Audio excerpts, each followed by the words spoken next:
Good morning and welcome to another episode of Tokyo Reds. We're Liverpool fans based in the land of the rising sun. And yeah, we've been away for a little bit. Kind of schedules and whatnot have been really difficult. We've actually kind of come up with some new ideas, so look out for some big changes coming to the channel soon. Very exciting changes though, so be up for that. There's pigeons everywhere around here, so I'm kind of paranoid about them. As you can see, cherry blossoms have just started coming out. Not full bloom yet, but still looking pretty cool. And yeah, if you don't know, in Japan, during the cherry blossom season, usually everyone just gets pissed up all the time, sitting underneath them. So goes without saying, I'm quite excited about that. So yeah, a few weeks ago now, Liverpool played Man City, drew 1-1. It was fairly disappointing, to be honest, because I thought we were the better side overall. However, a point, at their place is not a bad result. But yeah, Tom, what were your thoughts during the game? I thought it could have gone either way, really. It was one of them where, I tell you what, it reminded me loads of, it's years and years ago now, like the Inter Milan game, where I think we beat them 1-0. But like every shot they had, it was hitting the post, or it was, it was taking all these mad deflections and stuff, and that was kind of like what happened with Man City, right? They kind of, they had quite a lot of chances, but it was just seemed like luck wasn't on their side. But then the same for us as well. We had plenty of chances, but someone must have put helium in the ball instead of air, because the ball was just flying everywhere in that game. But it was good, yeah, like you said, it was entertaining. It was very entertaining. One of the most entertaining games of the season for the neutral anyway. I was kind of panicking during it, to be honest. But yeah, obviously Milner scores a penalty, and then Aguero equalised not long after it, which probably on the balance of play was fairly fair at the time. But I thought we kind of pushed on. Lallana, though, gets a massive chance at the end of the game. It's about 7 yards out, I think he is, and just completely misses. That was not very good. No. I think that wasn't good. But Firmino had those same situations and stuff, and you could probably say in the same on their side as well. But it was just, yeah, that was kind of gut wrenching, because we could have won. But we still haven't lost against. That's it now, isn't it? We've only got Everton now, and then that's it. All the top 6-7 sides we haven't lost against this season. So that's phenomenal. You know what I mean? It is a very good record. That is a very good record. It's frustrating because we could have won that game, but it is what it is. So international break happened. Just fucking don't care at all about it. I think international football should just be scrapped. To be honest, it's just a waste of time. However, what usually happens has happened. Adam Lallana gets injured for England. Just unnecessary, to be honest. The hamstring injury, probably out for a month at least. So he's going to miss the Everton game. How much of a miss? I mean, it is a massive miss, but He's like the perfect link up between the midfield and attacking players.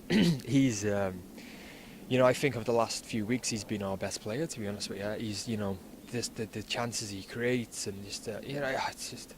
That's one thing I hate about international breaks. It's not even like I don't care who wins, just like please don't get hurt, or or pretend to get hurt and just don't play, But yeah, so I'm gutted that he's not playing. Yeah, no, it is a massive loss. There's also talk of Henderson not being fit. He is in light training, I think, but whether or not he plays is a big question. He's obviously not match fit either. Got injured, I think, in the Leicester game, I think. So if Lallana and Henderson aren't playing, who plays in midfield? It'll be Chan, Wijnaldum, and I don't know, maybe even Lucas, actually. That would be, to be honest, I wouldn't mind that, because Everton, obviously we'll get onto them in a bit, they're good, but they're not exactly fast. You know what I mean? So I think if you can get bloody pigeons, if you can get like Lucas is really good at dispossessing, like breaking up the play, and I don't think they've got any speedsters that can maybe outmatch him for pace and stuff. Well, no, that's a massive point. And the thing with Everton is they've got a lot of injuries themselves. Seamus Coleman obviously got his leg broken, which was terrible, really, by Neil Taylor against Wales. So that was shocking.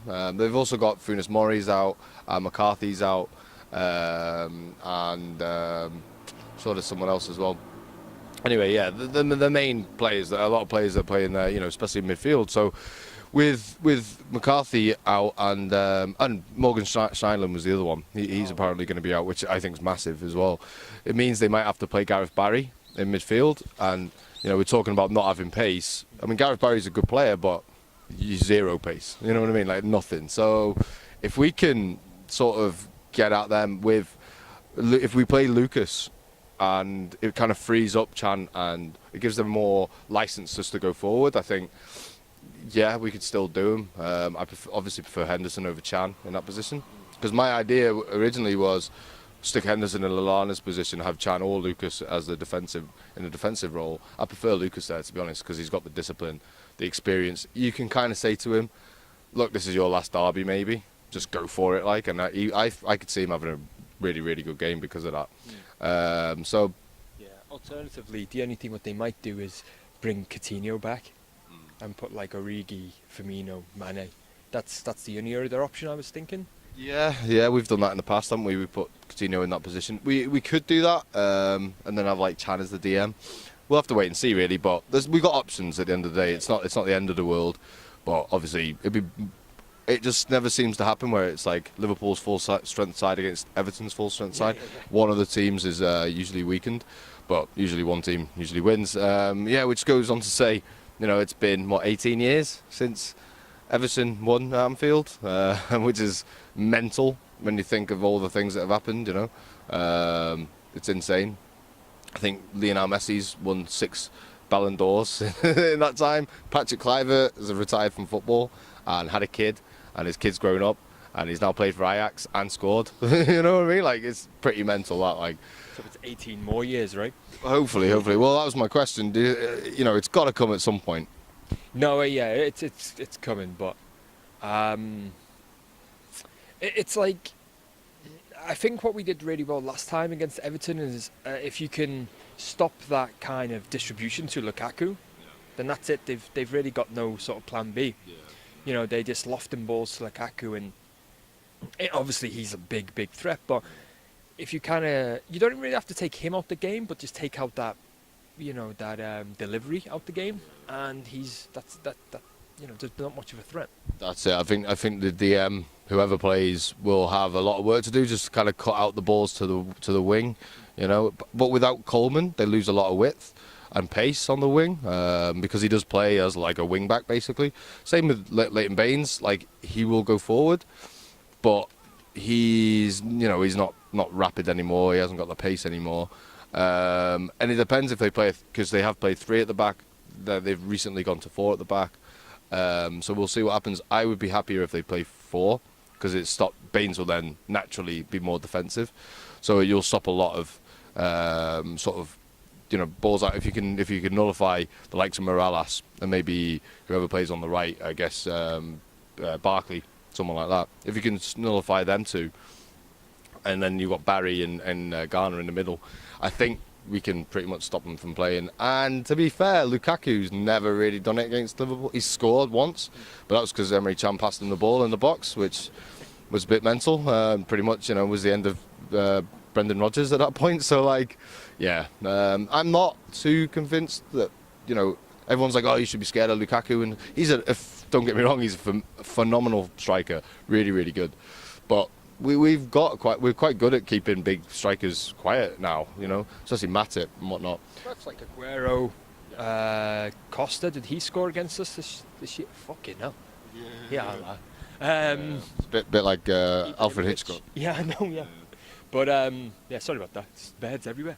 I mean, they've all scored against us, those players, I think, but like Ibrahimovic and Aguero has, but they haven't scored more than one. Yeah, exactly. But they've had like a lot more chances, but they just haven't been able to take them. No, that is very true, and I'm not too worried. I think it'll be a good game, but I do think we're going to win. Yeah, so do I. I mean, the thing is with Everton is they always just bottle it, don't they? Yeah. And that was really telling in the last game, where I think it was like, they played pretty well for the first 20 minutes, I think, 30 minutes, and then that was it. Just like, oh, this isn't working. We haven't got another plan. Let's just try and defend. And, it was just kind of sad to see, really, that last derby. And I was like, at least go out with a little bit of pride, you know what I mean? I mean, if you're going to lose, I know it was only 1, was it 1-0 at the end, yeah? Yeah. Yeah, I know, but you know, it's just like go up with some dignity. You know what I mean? Yeah. I guess a big note to be made is, you know, in that last derby, the game really changed when Barry came on, you know, and that slowed them down. They couldn't sort of press us anymore. And if he's starting, it could be really, really good for Liverpool, to be honest. So we'll have to wait and see on that one. So, yeah, John, you know, Merseyside derby, Anfield, score prediction? 2-0, I reckon. Yeah, I think, like I say, I just Matip has been great. Clavin will probably play, won't he? Yeah, I think they've formed a like kind of surprising partnership, to be honest with you. And I think, you know, they did really well against City and Chelsea and whatnot. And was it Clavin and Chelsea? I can't remember. Maybe possibly. Yeah. But you know, they've played pretty well together. And I think they'll be able to like break up the play, run a play, and keep Lukaku quietish.